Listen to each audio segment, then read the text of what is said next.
Senhoras e senhores, mais uma vez retornamos aqui em prosseguimento à agenda dos servidores públicos estaduais com os candidatos a governador do estado do Espírito Santo. O CID Público, como já mencionado anteriormente, sempre lutando por serviços públicos de qualidade, realiza hoje a agenda dos servidores públicos estaduais com os candidatos a governador do estado do Espírito Santo. Inicialmente, convidamos para compor a mesa 2 membros da diretoria do CID Públicos, convidando inicialmente a presidente em exercício, Maria Madalena de Lucena e Costa Lira, e a diretora, que é a diretora da Secretaria-Geral, Eleide Bragança. Esses 2 membros da diretoria estarão acompanhando essa agenda com o candidato pelo PCB, Mauro Ribeiro, na qual convidamos a ocupar o seu lugar à mesa.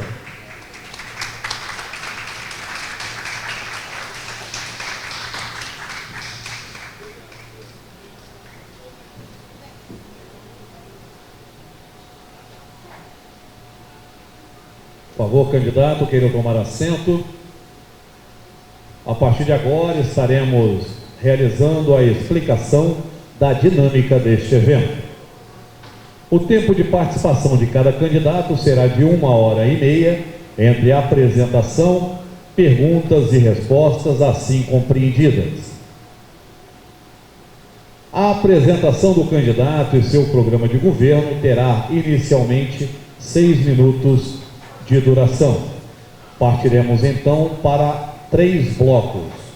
No primeiro bloco, os temas de interesse geral da base de apresentação do CID Públicos, com tempo estimado em 27 minutos.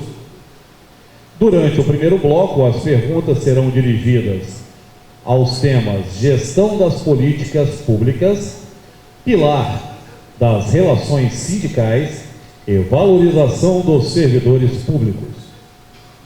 Neste bloco, cada pergunta terá no máximo 2 minutos e o candidato terá até 5 minutos para responder, excluindo perguntas de ataque pessoal.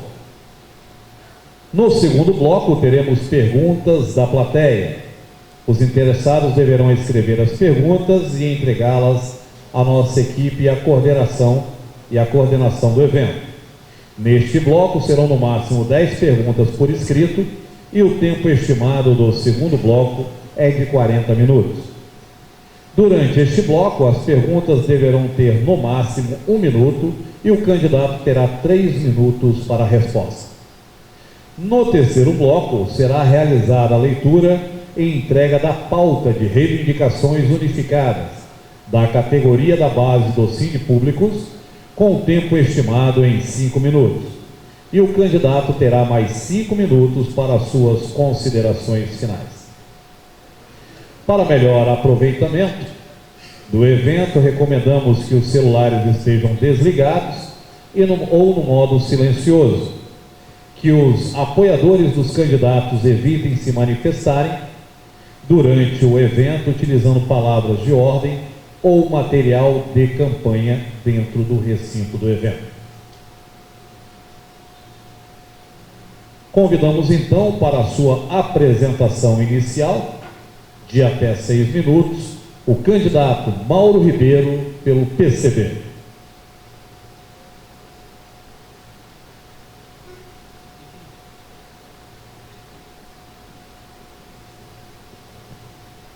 Boa tarde a todos. Boa tarde, companheiros do CID Públicos, companheiros servidores.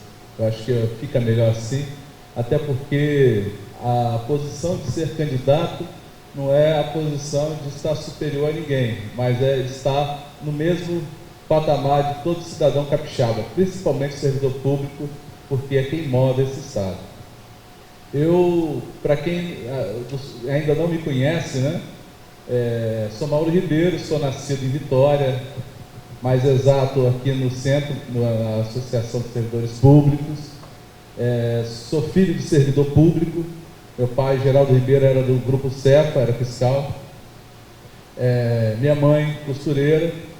Eu tenho uma tradição na família de pessoas operárias, tanto que a minha origem é do bairro de Santo Antônio, e é onde eu nasci e fui criado ali no Morro do Pinto. Diante daquela situação que eu me vi, né, desde criança, porque eles sempre me perguntam de onde vem essa desejo de estar na política. Eu falei, a questão não é o desejo de estar na política, mas de transformar a sociedade. Eu tenho uma coisa que eu guardo e com muito coração, que são dois princípios. O primeiro é de ser cristão e o segundo é de ser comunista. Eu acredito que os dois andam juntos, e porque o objetivo é sempre o mesmo. Vascaíno também, com muito orgulho, e ribranquense. E nessa trajetória, eu entendo que a sociedade, a vida humana tem que estar em primeiro lugar. Felizmente, nós vivemos numa sociedade capitalista, e é isso que o meu partido defende. É um caminho diferente, que não seja o do capitalismo, que seja um caminho, uma via construída com a sociedade, de uma sociedade que possa ser mais justa, que possa ser mais humana, que dê valor às pessoas e não ao lucro nem ao capital. Então, quando nós colocamos alguns pontos do programa de governo, que tem alguns aspectos regionais, mas o nosso programa de governo é um programa praticamente unificado a nível nacional, que tem um casamento com a candidatura do presidente do PCB, Mauriase, e com os outros demais candidatos a governo do Estado, que o PCB, onde está organizado, tem levantado as discussões. Tive uma militância no movimento estudantil, no movimento servidor público, fui presidente da Associação dos Empregados da CETURB. A CETURB hoje, uma das coisas que nós defendemos no nosso programa de governo é que todo órgão técnico do Estado, a ocupação da diretoria tem que ser por servidores técnicos do quadro efetivo. Isso se constrói da seguinte forma: nós temos nosso programa de governo, como a principal bandeira é a construção do poder popular. E pela construção do poder popular, nós defendemos que o servidor público passe a gerir os órgãos técnicos e a formular políticas junto com a população nesse aspecto. Eu falo isso porque eu tenho uma experiência que a CETURB historicamente sempre foi ocupada por técnicos, embora passaram alguns políticos por lá e fizeram as suas lambanças, como é tradicional, mas também o grupo técnico que estava ali por trás conseguiu manter e segurar a integridade do órgão. Hoje, talvez algo que não ocorra mais, porque com esse processo de licitação, todo o caminho que os dois últimos governos traçaram para a política de mobilidade no Estado, e acho que até mesmo para o serviço público, a gente vê que o órgão passa por um enfraquecimento e um sucateamento. Bom, quando eu falo na questão do poder popular, é porque a CETURB era um órgão que nós sempre lutamos por nossos direitos, e esses direitos sempre foram muito bem respeitados. Hoje eu posso dizer de cadeira, aqui tem servidores da CETURB aqui presentes, que a CETURB tem um nível salarial dentro dos órgãos técnicos nacionais razoável, não é o ideal, mas é razoável. Tem um auxílio alimentação que é comparado da magistratura aqui do Estado, ou próximo. Então, isso não se deu por benefício nem por troca de favores, mas foi por luta. Nós fomos para a rua, nós brigamos pelo espaço. Mesmo que o governo ditasse as políticas, nós, com as prerrogativas que tínhamos de poder fazer um acordo coletivo, ir para dissídio, e até mesmo o direito de greve, nós fomos à frente e conseguimos o que precisávamos. Bom, a minha história é essa, talvez não é tão rica, com eu ocupei cargos públicos e etc., mas eu tenho a minha riqueza, que é de estar construindo uma relação com os companheiros de trabalho, num ambiente de trabalho e de luta pela qualidade do serviço público, que isso me orgulha muito, eu fico muito à vontade de estar hoje candidato e falar sobre o estado do Espírito Santo e falar da necessidade do povo capixaba para as políticas públicas desse estado. Acho que o tempo já está esgotando, né? Vou passar a palavra para o... Obrigado, candidato. Lembrando que sempre o tempo dos questionamentos e das respostas estará sempre neste monitor à frente do senhor. Após a apresentação do candidato, iniciamos então o primeiro bloco de perguntas, onde teremos como primeiro tema gestão das políticas públicas.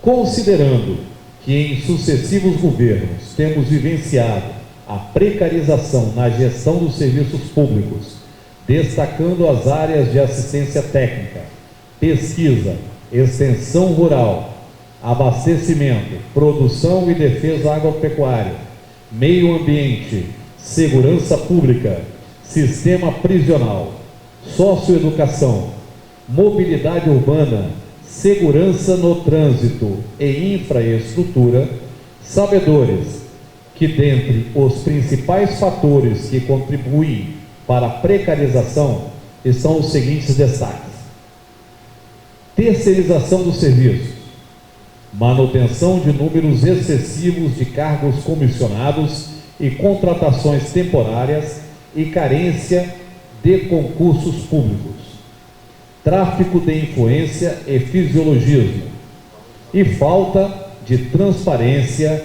e de participação democrática dos servidores na implementação dos projetos. Pergunta, candidato: quais as medidas efetivas estão planejadas em seu projeto de governo para combater esta precarização? Bom, uma coisa eu vou deixar muito bem clara, né? Diferente, talvez, de duas candidaturas que estão postas nesse pleito, eu falo com muita tranquilidade que eu sou comunista. E como comunista, a gente defende o fortalecimento do Estado. Porque uma das etapas para a gente chegar ao comunismo é a gente ter o socialismo. E o socialismo, o Estado é forte, o Estado é fortalecido. Na forma que as outras candidaturas apresentam as alternativas para o Estado, eu acredito que não resolva os problemas da administração pública. O Estado tem que ser forte, o Estado tem que impor as suas regras.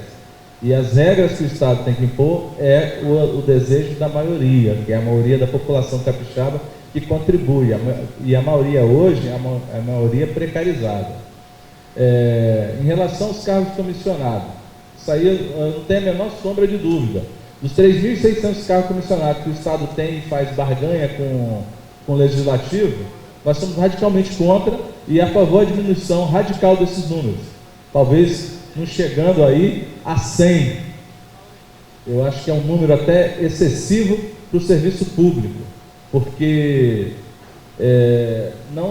a convivência hoje e a forma que os cargos comissionados atuam dentro do Estado do Espírito Santo é uma forma, infelizmente, nefasta na política. É troca de favores e barganhas com o Legislativo e com alguns cabos eleitorais e financiadores de campanha. Outra coisa que eu entendo é que no aspecto de investimento do Estado, quando se fala em infraestrutura do Estado, não é uma infraestrutura que você vai tirar do erário público dinheiro para construir um porto, dinheiro para fazer rodovias. Não que isso não seja necessário, mas primeiro você tem que ter um anteparo forte como eu posso dizer, forte e consistente no aspecto de fornecer políticas públicas para o Estado. Quando eu falo isso, eu falo de ter tecnologia, de ter pesquisa, desenvolvimento, convênios com a academia. Quando eu falo academia, são as universidades federais, e nós também defendemos uma universidade pública voltada à qualidade da vida humana, principalmente ao desenvolvimento de um bom serviço público. Nesse aspecto, nossa política de governo é muito diferente, porque historicamente a gente tem visto que os governos que antecederam a esse, e esse para que está em curso, defender o Estado, o desenvolvimento do Estado, o crescimento do bolo para depois repartir. Nessa lógica, o servidor público sempre ficou com aquela parte mais precária, porque eu não posso tirar dinheiro do meu investimento para pagar integralmente a inflação do servidor público. Então, quer dizer, o serviço público já vem num processo de enfraquecimento. A terceirização, hoje já se fala até em quarteirização. Isso é algo extremamente absurdo e inconcebível para o serviço público, porque as outras políticas trabalham com o Estado mínimo, querem um Estado de pouca interferência no mercado, mas nós não, nós queremos interferir no mercado, nós queremos que a relação entre o consumidor dos serviços públicos do Estado, que é o cidadão que está na ponta, que eu falo, não é o cidadão na Praia do Canto, na Ilha do Boi, é o cidadão que está do outro lado da cidade, é o cidadão que está na periferia da região metropolitana, é o cidadão que é pequeno agricultor rural e está lá na ponta produzindo alimento para trazer para essa cidade. Então, quer dizer, você hoje, né, acho que o eleitor, o servidor público também, tem que ter consciência que quando a gente tem que defender o serviço público, a gente tem que defender um Estado forte, um serviço público que interfira na vida do cidadão positivamente, mas que as interferências não venham de cima para baixo, mas tem que vir de baixo para cima. Quem tem que demandar o gestor público é o povo, não o gestor público traçar as políticas que ele acha melhor para o povo. Por isso, nós estamos, vou explicar mais adiante, o que significa o poder popular para o PCB e para a Frente Classista e Socialista, que é a coligação que eu represento. Obrigado, candidato. Gostaríamos de lembrar aos presentes que as perguntas direcionadas ao candidato no segundo bloco já podem ser formuladas e entregue à nossa equipe, para que possamos, então, dar celeridade à nossa agenda. Passamos agora ao segundo tema do primeiro bloco, que é pilar das relações sindicais. Considerando que está assegurada na LC 46 de 94, a negociação coletiva permanente para dirimir as demandas das relações de trabalho entre as diversas categorias do funcionalismo público estadual e o Estado, e que na prática tal diretriz não é implementada, haja vista a permanente falta de diálogo com as representações, prevalecendo sempre a intransigência dos gestores em não estabelecer um canal permanente de negociação, fazendo com que o diálogo entre o Estado e as representações de trabalhadores públicos se torne letra morta de nossa legislação. Pergunta, candidato: qual é a sua visão a respeito da negociação coletiva como forma de dirimir as demandas dos servidores públicos e qual é a sua proposta para assegurar de forma efetiva a negociação permanente entre as entidades representativas das categorias? Essa pergunta é muito simples, né? Porque nosso programa de governo fala do poder popular. Então, quando a gente fala em poder popular, a gente fala de diálogo aberto, franco e rápido e direto com a população. Quando fala com a população, todos os segmentos organizados. São os trabalhadores rurais, trabalhadores públicos, serviço público, trabalhadores da indústria, do comércio, organizações associativas urbanas, né, de moradores. Então, esses aspectos, isso aí, eu não tenho a menor sombra de dúvida. Essa aproximação com o diálogo com o servidor é primordial. Até porque, como eu falei, eu quero ser o governador desse estado, o governador que a caneta, talvez nas minhas mãos, seja só para referendar um desejo que vem de baixo, que vem da população, que vem do servidor. Com certeza a gente trabalha com um orçamento, então essa discussão vai ser sempre limitada ao orçamento com muita transparência. Outra coisa é que eu posso até falar de cadeira, porque eu estou aqui, muitos sabem, eu acho que a última vez que nós sentamos com um governador, acho que foi com o Vitor Buarque.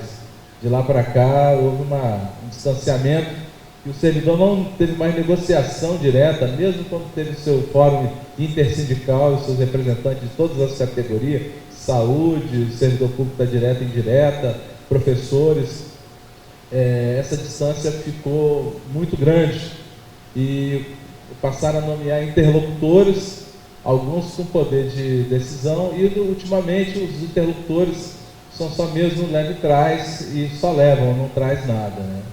E para a gente, eu sei quanto isso tem sido difícil. As conquistas, acho que ficaram muito distantes. Eu tive uma entrevista ontem em Guarapari, o jornalista lá da região me fez uma pergunta sobre o pedágio de Guarapari. Eu falei assim, o pedágio da ponte caiu porque houve uma demonstração de poder popular. A população foi para a rua. A população provocou o Ministério Público. A população invadiu a Assembleia. Os estudantes invadiram a Assembleia. Acamparam na Assembleia. Quer dizer, qualquer governante de sã consciência não ia continuar puxando a corda. E também, se não tivesse movimento, aquele pedágio estaria até hoje. Então, o que acontece? O poder popular só ocorre quando há esse tensionamento.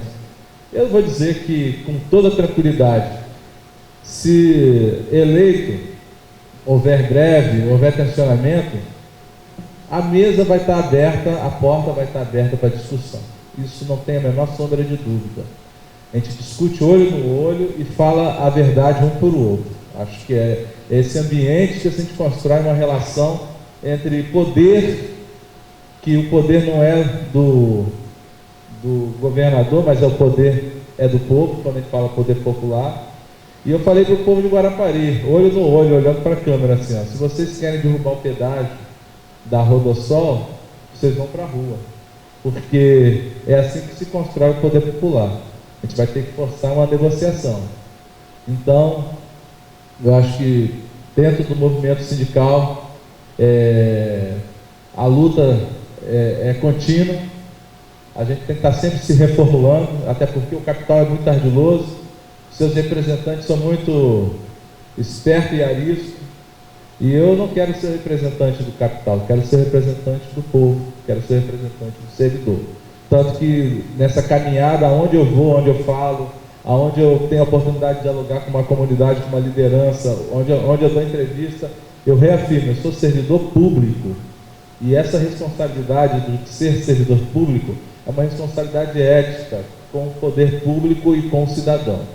Então é isso que eu gostaria de deixar como resposta, esse compromisso que vai além dessa discussão, porque nós vamos construir, independente de quem saia vitorioso nessa eleição, mas a gente pode começar a construir um poder popular, porque o poder popular não depende de quem está sentado na cadeira, mas depende só exclusivamente de quem está do outro lado e precisa que suas necessidades sejam atendidas.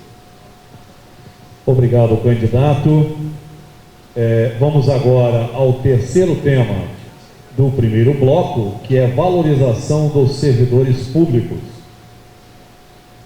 Considerando que o serviço público só é possível graças ao empenho dos servidores públicos e sua atuação é diretamente proporcional às condições de trabalho e infraestrutura para uma efetiva prestação de serviços públicos de qualidade à sociedade, e sabedores de que os salários dos servidores há anos sofrem arroxo em virtude de correções inferiores aos índices inflacionários, do valor ínfimo do auxílio alimentação, das condições de trabalho que sequer respeitam a legislação de saúde e segurança no trabalho.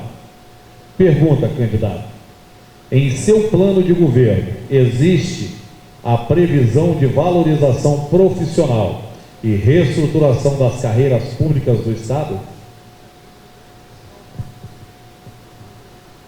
Com certeza. E não é aquele com certeza que o Tiririca está falando no programa dele, não. É um com certeza, com muita certeza disso. Porque não somente porque eu sou servidor público, mas é porque eu acredito que o Estado só é forte com uma máquina pública eficiente. E essa máquina pública não passa por terceirização, não passa por serviço de consultoria, coisas que são essenciais, que o Estado tem mão de obra, que tem expertise, pessoas que estão aí há anos e têm um conhecimento acumulado, e o Estado ainda vai lá e contrata uma consultoria para fazer o que seus técnicos já sabem fazer. Eu sei porque eu passo por isso na Setur. Então, quando falo em valorização do serviço público, é em todos os aspectos. É devolver ao servidor público aquela vontade, aquela garra, aquela felicidade de entrar num departamento, num órgão público, numa secretaria, com aquela vontade de servir, de entregar a sua força, a sua hora de trabalho com prazer. Esse é o principal aspecto, quando a gente fala em valorização do serviço público, que não é somente, às vezes a gente fala assim, mas é questão salarial. Você pode encher os bolsos, mas se as condições de trabalho são precárias, se você trabalha contrariado, se as coisas que você faz não atendem ao anseio da necessidade da população, e você cada dia que passa vai para lá para se frustrar, com certeza o serviço público de qualidade não vai ter. A gente precisa fortalecer esse aspecto de o servidor público trabalhar com a ótica da qualidade de vida, da qualidade de trabalho e da possibilidade de estar todo dia inovando, porque o serviço público não pode ser estagnado. A gente tem que estar todo dia se renovando e inovando, porque o cidadão que está na ponta, ele precisa de facilidades, ele precisa de orientação, ele precisa de serviços, que eu posso dizer como educação, saúde, de ponta. São serviços que têm que ser de ponta hoje. Saúde, ontem me perguntaram sobre a questão da expropriação. Aí eu falei assim, olha, eu posso até ser um pouquinho mais polêmico em relação a isso, porque no entendimento dos comunistas, a saúde tem que ser 100% do Estado. E eu entendo, quando falo 100%, hospital não pode ser, médico não pode ser dono de hospital, não pode ser dono de laboratório, quiçá dono de consultório. Saúde tem que ser universalizada, tem que ser direito de todos. O remédio tem que estar ao acesso de qualquer cidadão que aqui mora e que aqui passe. Então, eu entendo que quando falo em valorização do serviço público, é fornecer ao cidadão a liberdade e a vontade de viver e sentir feliz no local de trabalho e onde vive e onde mora. Então, parece utópico falar disso, né? Mas não é. Isso é extremamente plausível, porque você olha os níveis de investimento que o Estado tem e o que o Estado pode fornecer para o seu cidadão, e olha a qualidade do serviço que vem sendo prestado ultimamente. A gente observa que nós estamos perdendo muito em qualidade de tudo aqui, de vida, porque o lucro, a exploração tem só gerado essa barbárie que nós vivemos. Praticamente o dia a dia do cidadão capixaba é aquele dia de quem sai de casa para ir para uma guerra, sem saber se vai voltar, porque nós estamos vivendo aí um caos urbano e uma guerra civil declarada entre a população pobre e o Estado, né, representado pela polícia. Se você olhar dentro dos presídios, você só observa que tem pessoas pobres e grande maioria da pele negra. E é muito triste saber que a violência está muito enraizada. Até alguns companheiros, até desafio alguns companheiros aqui que trabalham na ICASA, né? ICASA, se lá mora alguém de classe média, de Jardim da Penha, da Praia do Canto, da Jardim Camburi, se alguém que está lá, algum menor infrator que é de classe média, está ocupando alguma cela dentro de uma instituição dessa. Mas em relação à qualidade do serviço público, isso para mim é inegociável.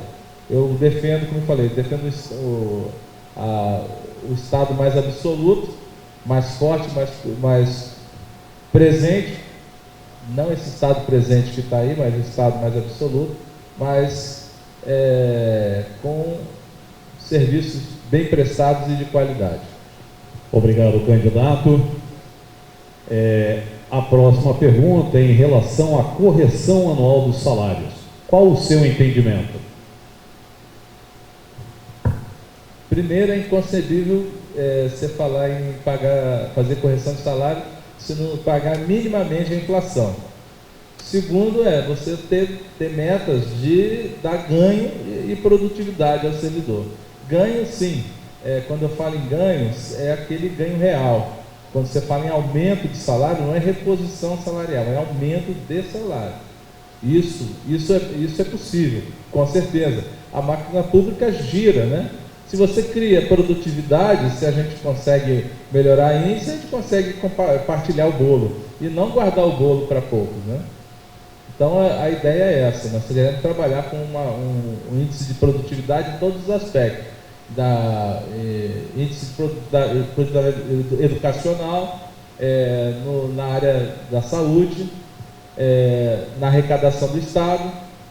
Então, todos esses índices de produtividade vai se reverter, obviamente, para quem está dando essa força, porque a gente entende que o trabalho é o que move essa sociedade. Então, o trabalho tem que ser recompensado. Não é o lucro nem as empresas que vêm aqui explorar o Estado do Espírito Santo. Obrigado, candidato. O que o senhor considera como valor adequado a ser pago a título de auxílio alimentação?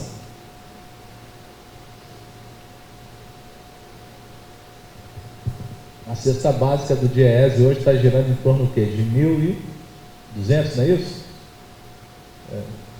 Acho que é em torno de 1.200. O valor tem que estar nessa faixa aí, entre 1.000, 1.200 e 1.500 reais. É o valor de uma cesta para uma família se alimentar, uma família que pelo menos tem 3 pessoas.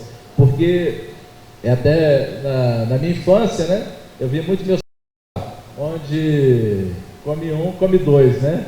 Nos anos 90, com aquele período do neoliberalismo, onde come um, 2 vão passar fome, né? Hoje, onde come um, 2 vão ter Bolsa Família, né? Então, quer dizer, eu acredito que se você quer resolver problemas, você tem que resolver na raiz. Não adianta criar subterfúgio. O subterfúgio tem que ter um tempo, né? Porque existe uma coisa, quando você fala em políticas afirmativas, Bolsa Família, cotas, isso tem que ter um período transitório. Você tem que oferecer, que fome não espera. E quem está na flor da juventude e tem o desejo, quer entrar no mercado de trabalho, entrar na academia, tem que ter oportunidade. Então, você cria uma possibilidade que é transitória. Mas, por outro lado, o Estado tem que assumir o que é seu papel. É constitucional, isso aí não precisa nem de fazer Constituição socialista, não. Nessa Constituição que está aí de 88, educação, saúde e transporte está bem explícito, é dever do Estado. O Estado não tem que ficar passando a bola. O Estado tem que assumir o que é dele, o que é papel dele. A educação, a gente observa nos cursos superiores, é que enquanto há uma deficiência de vaga nas faculdades, na universidade pública, as faculdades privadas têm vagas ociosas, e o Estado vai lá comprar essas vagas. Isso é absurdo. O Estado não tem que comprar vaga, o Estado tem que oferecer educação de qualidade, integral, com alimentação, com alojamento para quem mora longe. O Estado tem que oferecer livro, não tem que oferecer nada além do que é o papel dela. O Estado tem que cumprir, porque é o seguinte, o Estado não adianta, o Estado é pai e é mãe. O Estado não pode virar as costas para o cidadão, porque todo mundo aqui contribui, todo mundo é contribuinte, todo mundo é cidadão. Ninguém deixa de pagar seus impostos E ninguém deixa de comprar um produto que não seja taxado. Então, indiretamente ou diretamente, nós estamos todo dia contribuindo com a máquina pública, e a máquina pública tem que dar isso de retorno para a população. Eu entendo que o caminho é esse, não tem outro caminho. Obrigado, candidato. A próxima pergunta: o senhor entende que os servidores que recebem pela modalidade de subsídio também têm o direito ao auxílio alimentação? Olha, essa modalidade de subsídio, para quem conhece a história de luta do Sindicato dos Servidores Públicos, do Sindipúblico, sabe que isso é extremamente perverso e vem sendo perverso para os servidores. É uma conta matemática que é feita, que o servidor acha que está levando vantagem, no final não está levando vantagem. Então, eu acredito que quando você fala em direitos e qualidade de serviço público, a gente tem que tratar todo mundo com o mesmo padrão, a mesma igualdade. Se você tem um direito que é adquirido, um direito que é seu e que é dos demais servidores, esse direito tem que ser universalizado para todos os servidores públicos. O princípio do subsídio, ele, para mim, ele é um princípio que não tem valor na nossa gestão. Nós vamos rever o subsídio, assim como nós vamos rever algumas privatizações que foram feitas no Estado. É uma das pautas que nós vamos colocar na ordem, que é rever todo esse processo de destruição de subsídio, onde foi que o servidor perdeu, e o Estado com certeza vai ter que cobrir esse ônus que ele causou ao trabalhador. Obrigado, candidato. Acaba de nos chegar as informações que o candidato pelo PSB estará conosco em aproximadamente 40 minutos, sendo o próximo candidato para essa agenda.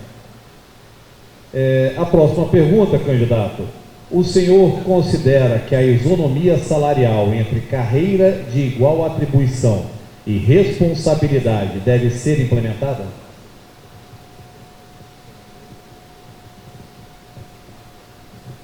Olha só, quando você fala em responsabilidade de atribuição e carreira, existe duas vertentes, né? Eu posso até falar assim que talvez eu não tenha um acúmulo nessa área, mas em falar em carreira e igualdade, eu acho que eu posso falar com toda tranquilidade que, como comunista que sou, eu não tenho a menor dúvida que a gente trabalha com o princípio da isonomia. Então, independente do cargo que ocupa, o nível de responsabilidade que ocupa, a gente tem que ter um tratamento específico, mas a base salarial tem que ser sempre uma base igualitária, né? A isonomia tem que estar nesse aspecto.